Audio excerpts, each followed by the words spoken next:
Finalement, l'être qui travaille sur lui-même, opère toujours à proximité du réel, approfondissant la symbiose jusqu'à sa rupture, moment où a lieu l'intégration totale de l'être à la réalité. Cette réalité est incompréhensible, pour tout élément dans l'univers manifesté. Beaucoup appellent cette intégration, éveil, réveil, ou illumination. Le résultat est l'être qui devient maître de lui-même, et de la création. Cependant, tant qu'il croira que la grâce réside dans les mystères, il pourra poursuivre ce chemin, et continuera d'avoir la compagnie respectueuse, permanente, protectrice et accessible, d'un livre unique, qui lui appartient uniquement, et que lui seul peut ouvrir. Qu'est-ce qui relie tout? Pourquoi quelqu'un devrait-il attirer l'attention de l'être, pour que, afin de s'éveiller, ils doivent d'abord dormir? Dire, en somme, que l'être n'a pas besoin de comprendre la création, revient simplement à réconforter l'être inconscient. Cependant, le chemin est celui qui mène au néant. Un néant où le pouvoir, divisé en trois, disparaît complètement.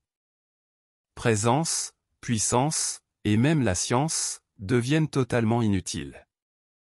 Il peut sembler inconcevable de ne pas créer, de ne pas exister, de ne pas pouvoir, et de ne pas comprendre, pourtant, exister est, en essence, l'adéquation des capacités.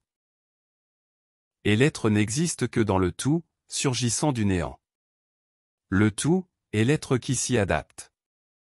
Dans cette adaptation, l'être restera invisible, et ne sera jamais trouvé tant qu'il y aura une recherche.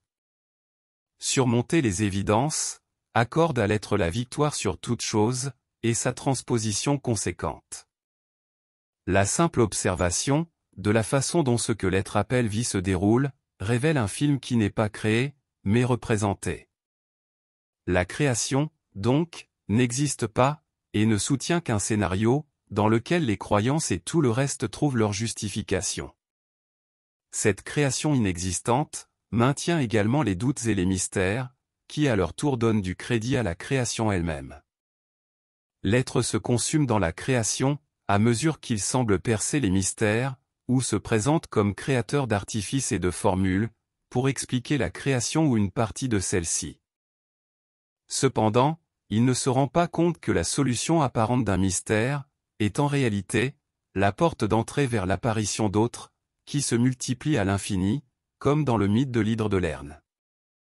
Tous les questionnements, de quelque nature qu'ils soient, émis par l'être non conformiste, sont réfutés par l'incontestabilité imposée par les arguments et les lois.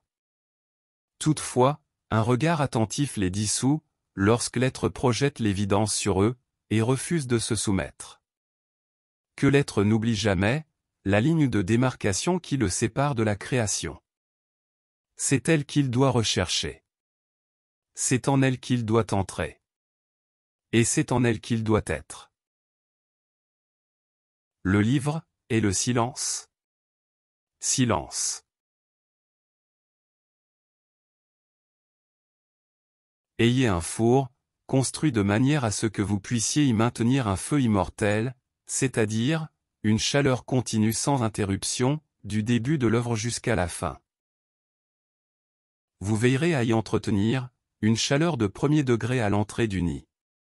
Dans ce four, la rosée de notre composé doit s'élever et circuler d'elle-même, c'est-à-dire, par sa propre vertu, continuellement, jour et nuit, sans aucune intervention, et accomplir naturellement toutes les merveilles de l'œuvre.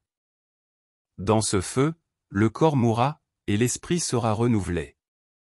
Enfin, une nouvelle âme naîtra, qui sera glorifiée et unie à un corps immortel et incorruptible.